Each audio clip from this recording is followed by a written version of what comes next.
मदमस्त होकर के शरीर को अजर अमर मान लिया। ये शरीर किसका है? शरीर किसका है? माता कहती है कि मैंने गर्भ में रखा इसलिए मेरा है ना। पिता कहता है ये मेरा बीज है इसलिए मेरा है। पत्नी कहती है कि मैं माता पिता का परिवार छोड़ करके इसके लिए आई हूं, तो ये तो पति मेरा हुआ, ये शरीर मेरा है। अग्नि कहती है कि यदि किसी का होता तो मुझे क्यों सौंपते, अंत में मुझे ही तो सौंपते, इसलिए तो ये शरीर ही मेरा है ना। क्यों सौंपते? इस शरीर की महिमा अमित है, किंतु ये दोनों इसका दुरुपयोग कर रहे हैं। आकर 4,84,00,000 योनि भ्रमत यह जीव अविनाशी। 4,84 लाख योनियों में भ्रमते भ्रमते बड़े मुश्किल से बड़े भाग से मनुष्य तनु मिलता है और उसको कांच किरीच के बदले मणि को छोड़ देता है व्यक्ति। ऐसे पारस मणि को पाकर के दुरुपयोग करना, इनका उपचार आवश्यक है। लोकपाल कुबेर के पुत्र होने पर भी मदोन्मत्त अचेत और नंग धड़ंग है, इसलिए अतोर्हतास्तावरतां श्यातां नैवं यथा पुनः स्मृतिस्यान्मत्प्रसादेन तत्रापि मदनुग्रहात्।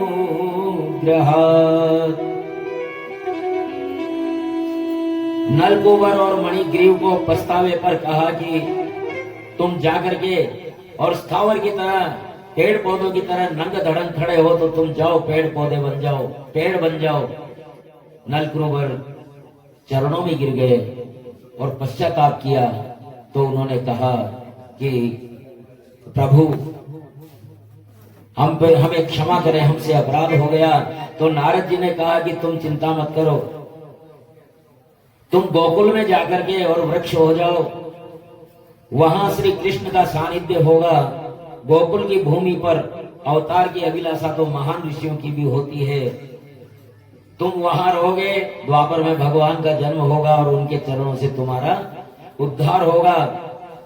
आशा महो चरण रेणुजुषा महं यशा वृंदावने किमपि गुल्फुलतोषधीनाम् यादुस्त्यजं स्वजनमार्यपथं च हित्वा भेजोर्मुकुन्द पदवीं श्रुतिभिर्गद्याम्। इसलिए अत्याज्य स्वजन और आर्य मार्ग का त्याग करके भी वेदों के लिए भी खोजने योग्य श्री कृष्ण की पदवी इन गोपियों ने पाई है।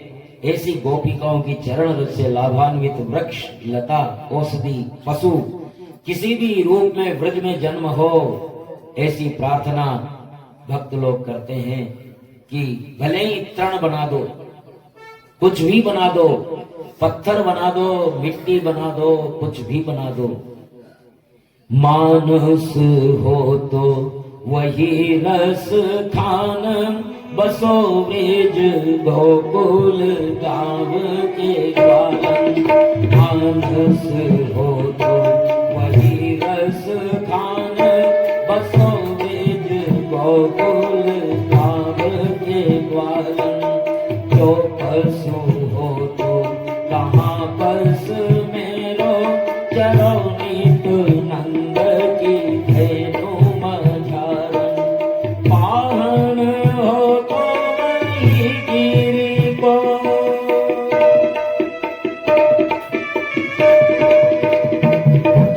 पाहन हो तो वही गिरी को जय भारो छत्र धुरंधर कारण।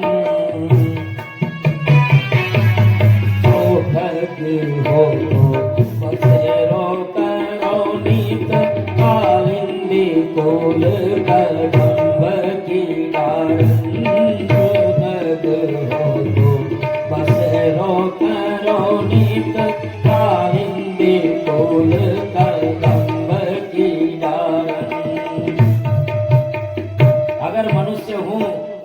ब्रज में जन्म लो, उन गोप ग्वालों के साथ रहूं, और अगर पशु हो तो नंद की गायों में मैं चरूं, और पत्थर हो तो उसी गिरी का हो मैं, गिरिराज जी का, जिसको भगवान ने अपनी छोटी उंगली पर धारण किया था। और अगर पक्षी हूं तो मैं कालिंदी कूल कदम की डालों पे मैं अपना विश्राम करूं। ऐसा मानस कवि वर श्रेष्ठ रसकान जी अपनी इच्छा बताते हैं। और याल कोटि अरु कामरिया पर राजती हूँ बुर कौतर जी डारो, याल कोटि अरु कामरिया पर राजती हूँ बुर कौतर जी डारो, आठों सिद्धि नवो निधि को सुख की धनु चराय बिसारो, रसकान कबो इन आखिन ते,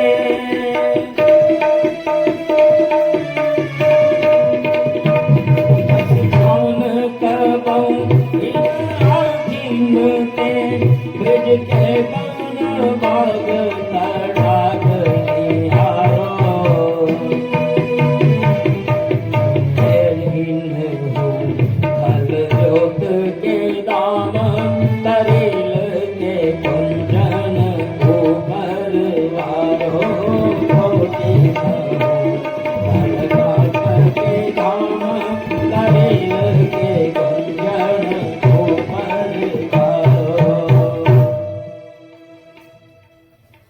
लकुटी और कामली पर जो भगवान ने ओढ़ी है, उन पर ब्रज में 3 लोक का राज त्याग सकता हूं। 8 सिद्धि 9 निधि धेनु को चरा करके, नंद बाबा की धेनु को चरा करके मैं बिसार सकता हूं। मैं ब्रज के बाग तड़ाग तालाब आदि और यमुना के दर्शन करके और सब सुख पालूंगा, और सारे जो देवलोक के बाग बगैया है उन सबको मैं यहाँ वृंदावन की कुंज गलियों को देख करके और भुला दूंगा। ये भाव, ये रसठान कविवर का है। जैसे कृष्ण का चरण अर्जुन के वृक्षों को स्पर्श हुआ, नलकूबर मणिग्रीव ने अपना मूल स्वरूप प्राप्त किया और स्तुति करने लगे, हे प्रभु वाणी गुणानुकथने श्रवणो कथाया, हस्तौ च कर्मसु मनस्तव पादयोर्नः, स्मर्त्याशिरस्तव निवास जगत् प्रमाणे, स्मर्त्याशिरस्तव निवास जगत् प्रणामे, दृष्टि सतां दर्शने तु भवत्तनूनाम्। हे प्रभु, ये प्रार्थना नलकूबर और मणिग्रीव ने की। कौन सी? वाणी गुणानुकथने, मेरी वाणी आपके गुणों का कथन करने में लगी रहे, और कोई बात आए नहीं, केवल आपके गुणानुवाद को ही गाती रहे। श्रवणों कथाया, मेरे जो कान है आपकी कथाओं को सुनते रहें, दूसरी कोई बात सुने ही नहीं। हस्तों से कर्म मनसस्तव पादयोर्न, मेरे हाथ आपके चरणों की सेवा में लगे रहें, और पद, मेरे पैर जो हैं वो आपकी परिक्रमा करते रहें, जहां भी जाए आपकी परिक्रमा हो। और अगर किसी को याद करना हो तो मैं आपको ही याद करूं, और मेरा जो मस्तक है, ये मस्तक जगत रूपी आपके चरणों में, जगत में आपका निवास है, इसलिए जगत रूपी आपके चरणों में नमन करता रहे। दृष्टि सदा पूरे संसार में आपके दर्शन करती रहे मेरी। हे प्रभु, हमें अगर देना है तो ये दो। हमें भी यही प्रार्थना निरंतर करते रहना चाहिए। वृक्षों के टूटने का इस प्रकार से प्रार्थना की तो भगवान ने तथास्तु कहा और नलकूबर मणिग्रीव अपने लोक को गए। वृक्षों के टूटने का धमाका दूर तक सुना गया। ये क्या हो गया, ब्रह्मांड का कटाह पड़ गया क्या? दौड़ दौड़ करके गोप ग्वाल वहां आए। वृक्षों के बीच में ऊकल से बंधा कन्हैया, ओहो हो, इतने बड़े बड़े पेड़ टूट गए, उनके बीच में कन्हैया है। भगवान ने ही बचाया। नंद बाबा यशोदा को डांटने लगे, क्या करती है, एक छोटा सा बच्चा नहीं समझता।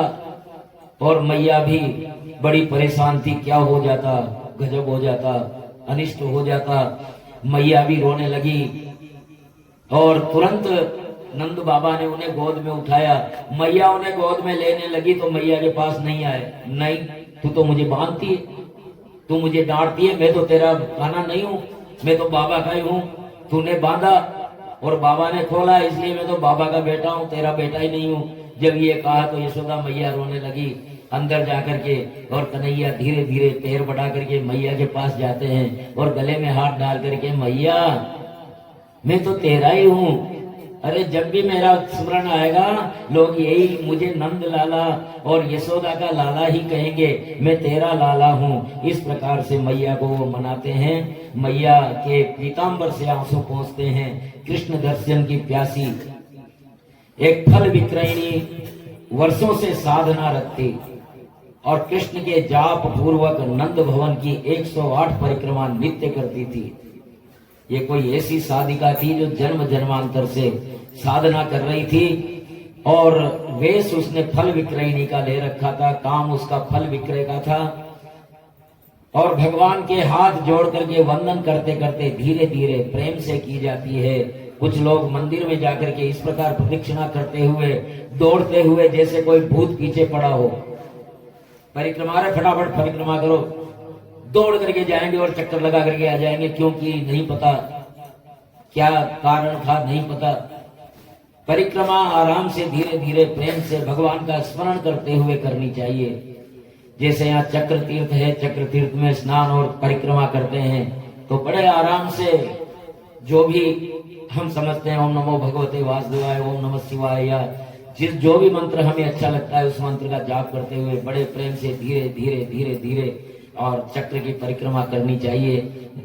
किसी भी मंदिर में जाए तो मंदिर में भी बड़े प्रेम से आराम से धीरे धीरे परिक्रमा करनी चाहिए। दौड़ करके परिक्रमा का कोई मतलब नहीं है। आराम से भगवान का स्मरण करते हुए बड़े प्रेम से परिक्रमा करनी चाहिए। तो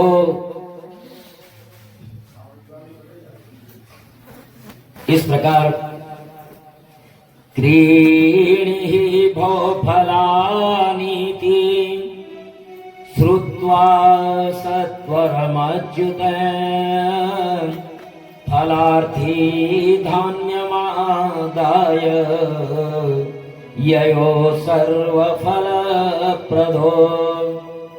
इस प्रकार वो फल विक्रयणी परिक्रमा किया करती थी और आज उसकी साधना का फल मिलने वाला था। कन्हैया अपनी छोटी सी अंजुली में, नंद बाबा के यहाँ बहुत सा धान पड़ा हुआ था, उसमें से लेकर के आते, बिखरता हुआ आता, दौड़ करके आता, ले फल दे दे।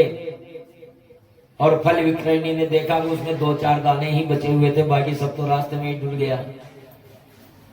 सारा अनाज रास्ते में बिखर गया, 2-4 दाने थे फल वाली के, समस्त फल कन्हैया की छोटी सी अंजुली में आ गए। उसने वो 2-4 दाने ही रख लिए फल विक्रयणी ने, और फल रखने लगी। अब इतना बड़ा उसका जो फल रखने का टोकरा, एक फल रखा, 2 फल रखा, वो पूरा का पूरा टोकरा कन्हैया की छोटी सी अंगुली में आ गया, तो वो अंजुली में आ गया और धन्य हो गई फलहारी फल वाली। घर जाकर के देखा तो टोकरी रत्नों से भरी हुई थी। एक दिन राम श्याम खेल में इतने मगन हो गए कि आए नहीं। माँ ने पुकारा, कृष्ण कृष्ण रविंदाक्ष तात ब्रूहि स्तनं पिब अलम विहारक्षोक्षान्तो क्रीडा श्रांतो हि पुत्रक। प्रतिमाह जन्म नक्षत्र आने पर ब्राह्मणों को दान करते हैं। अनिष्टों से भयभीत होकर के ब्रजवासी पलायन का विचार करते हैं, लेकिन कहां चलें? प्रस्ताव आया कि वृंदावन जो हमारे सब प्रकार के अनुकूल है, वो वृंदावन ठीक रहेगा। वृंदावन संप्रविश्य सर्वकाल सुखावहम तत्र चक्रुर्व्रजावासं सकटेरर्धचंद्रवत्। वृंदावन में प्रवेश हुए। ये वृंदावन हर ऋतु में सुख देने वाला है। और वहां सकटों को, गाड़ियों को अर्धचंद्राकार रख लिया और गायों को उसमें बांधा। वृंदावनम गोवर्धनम यमुना पुलिनानि च वीक्षासीदुत्तमा प्रीति राम माधवयोर्यल्पः। ये है वृंदावन धाम, जहां आ गए। भगवान की आयु अब 5 वर्ष की हो गई है। अब गोकुल छोड़ करके वृंदावन आ गए हैं, क्योंकि वहां आतंकवादी खतरे बढ़ गए थे। भगवान की आयु 5 वर्ष की हुई है। अब कुछ लाड़ प्यार में कमी की जाए तो बछड़े चराने की अनुमति मिल गई उनको। अब कृष्ण वत्सपाल हो गए, बछड़ों को पालने वाले हो गए। कृष्ण सखाओं के साथ में अनेक खेल खेलने लगे, बंसी बजा करके सबको आनंद देने लगे। एक दिन यमुना के किनारे वत्सासुर और बकासुर आए और उनको भगवान ने मुक्त कर दिया। एक दिन पूतना और बकासुर का भाई अगासुर भी अजगर के रूप में वहां आया और मुंह खोल करके रास्ते में आ गया। गर्मी बहुत पड़ रही थी, तो ग्वाल बालों ने सोचा ये गुफा अच्छी है और गुफा समझ करके उसमें चले गए। लेकिन कृष्ण समझ गए, वो मुंह में जा करके और अपना आकार बढ़ाया और उस अजगर का, अगासुर का मुंह फट गया और वो मारा गया। इस प्रकार अगासुर को मुक्त किया। और अगासुर वध का प्रसंग 1 वर्ष बाद ग्वाल बालों ने सुनाया। सुखदेव जी कहते हैं कि अगासुर मारा गया ना, इसका प्रसंग 1 साल बाद में सुनाया गया ब्रज में आकर के। परीक्षित ने कहा जब आज ही हो गया तो 1 साल बाद क्यों सुनाया? तो कहे राजन, ब्रह्मा ने बछड़ों सहित गोप ग्वालों का अपहरण कर लिया था।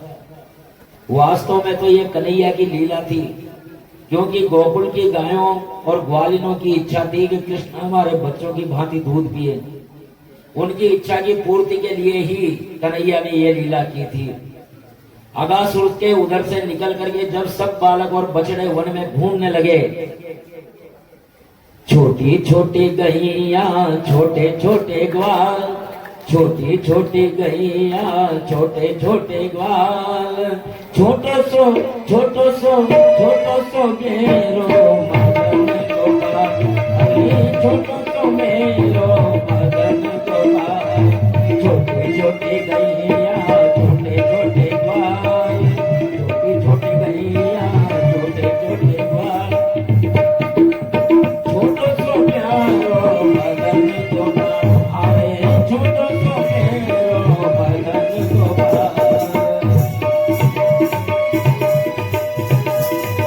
आगे आगे गैया पीछे पीछे ग्वाल, आगे गैया पीछे पीछे ग्वाल, आगे आगे गैया पीछे पीछे ग्वाल, आगे आगे गैया पीछे पीछे ग्वाल, बीच में मेरो मदन गोपाल, आए बीच में मेरो मदन गोपाल, छोटी छोटी गैया छोटे छोटे ग्वाल,